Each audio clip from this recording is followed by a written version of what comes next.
Welcome to day 2 of Your Coach's Countdown to 2020. 20 days of turning 20 obstacles into 20 opportunities. This is day 2, or as we call it, T-19.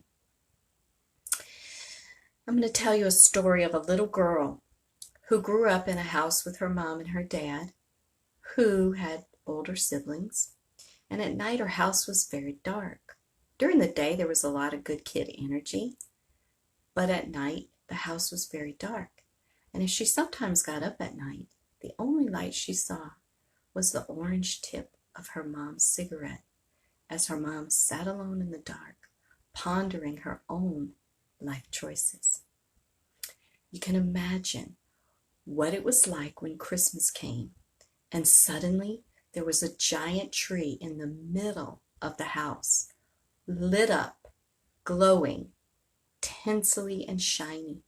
The little girl spent hours during Christmas time with her head back under the tree, watching the little heat-motivated fans, watching the silver ornaments, waiting for somebody to walk by so the waft would create the tinsel to go off like fireworks beneath the lights. Christmas became a wonderful, wonderful time because her house was lit up at night. The little girl didn't go to kindergarten because there was no public kindergarten in her town, and her family didn't associate with people who were in the private school sector who could afford to pay for their kids to go to kindergarten. In fact, the only professionals she knew was her sweet doctor and his nurse, who she loved. And she thought they lived at the doctor's office because they were always so happy there. So she went to first grade, and her teacher was so happy to see her and all the other students in the classroom that she lost all of her shyness, and she loved school. She loved going to school. Can you imagine what happened when she found out there was going to be a Christmas party? A Christmas party at the end. Her teacher had already decorated the room like nothing she'd ever seen, with jingle bells hanging down and tinsel and red bells, honeycombed red bells hanging from the ceiling, bulletin board full of Santa Claus and his reindeers. And now there was going to be a party. It's like too good to be true. And it was like punch, cookies, cake, all this stuff that she'd only ever seen on TV Christmas parties. It was all happening. And as it began to get closer and closer, the students in her class, her classmates, would bring the teacher presents. Oh my gosh. So she begged her mom, could we please get my teacher a present, please? So the day before the party, the day before the last day of school, before Christmas break, she was brought to the dime store with her mom, and she perused the aisles looking for the perfect present for her teacher, and all of a sudden she found it. Her eyes fell upon a plastic clear case that looked like glass, looked like the same glass Cinderella's slipper was made from. And inside that little clear box was a beautiful corsage made from hard plastic holly leaves with little red holly berries, and they were all covered with a spray of silver glitter. It was enchanting. It was the most beautiful thing the little girl had ever seen. She begged her mom to buy it, even though her mom suggested candy might be a nicer gift. No, this is beautiful. I want this for my teacher. So the next day, she goes to the party, and her mom brings her for the half day of school, and she gives this corsage to her teacher, who already had on a sheer little red party apron that someone else had given her with little like thingamabobs hanging from the bottom of it, little pom-poms, white pom-poms. And the teacher was so excited about the corsage, she almost had tears in her eyes, and she put it on, and the little girl was like so elated, like, I can't believe this. This woman looks beautiful, and she's so happy that we're all here with her. The teacher was extra happy that day, actually. And the little girl had such a fun time at the party, and she just glowed in the fact that the teacher wore her corsage all day long.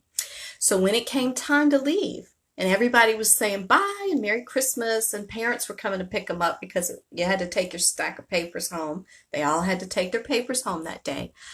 And everybody was saying bye, Merry Christmas. And when the teacher hugged the little girl bye, she burst into tears. Burst into tears, sobs, like she couldn't help it. She was sobbing so hard that her mom couldn't even understand why she was crying. The teacher and the mom both smiled at each other, kind of concerned, like what's going on. And the mom took the little girl by the hand and led her out to the car. When they got to the car, it was halfway home before the little girl stopped sobbing. And once she stopped sobbing, her mom said, "What is it? What's the matter?" And the little girl was so sad because she knew her teacher would be alone for 2 weeks. Her teacher, who lived at the school, would be walking the halls all day, just waiting, watching, waiting for her students to return. The little girl just thought she was that important to the teacher. So important. She asked her mom to take her to school during the break so her teacher wouldn't be lonely. And so she kind of had a heavy heart about it. And I bet you can guess that the little girl grew up to be in a helping profession. That's right, she grew up to be a teacher. Those people who want to help. Those people who see that it's so easy to make other people's lives happier. And so the little girl did. She grew up to be a teacher, and she put everything she had into it, and she was good at it. And nobody said to her, "You're doing too much." And then she had her own children and her own household and her own family. And she made sure that everything about them was going right as much as she thought was right and could. And nobody ever said to her, "You're doing too much." And then she was so involved in church because that was the love of her life then and the way, her outlet.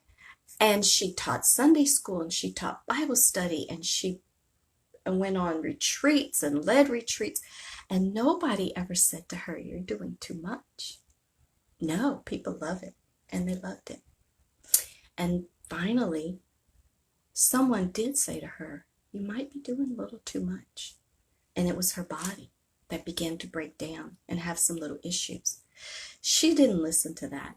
She wasn't aware. She didn't know that the body could speak. And so she decided, we need to get this stuff fixed because I have to get on with helping all these people, right?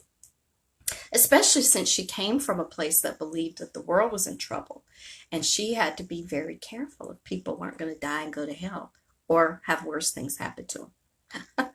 So her body got so bad she had to find a doctor, and not a regular doctor that she was used to. She found an MD who practiced Western medicine. And the MD just so happened to practice Eastern medicine as well and be an acupuncturist. And she helped the girl. She helped her a lot. And she mostly helped her by saying,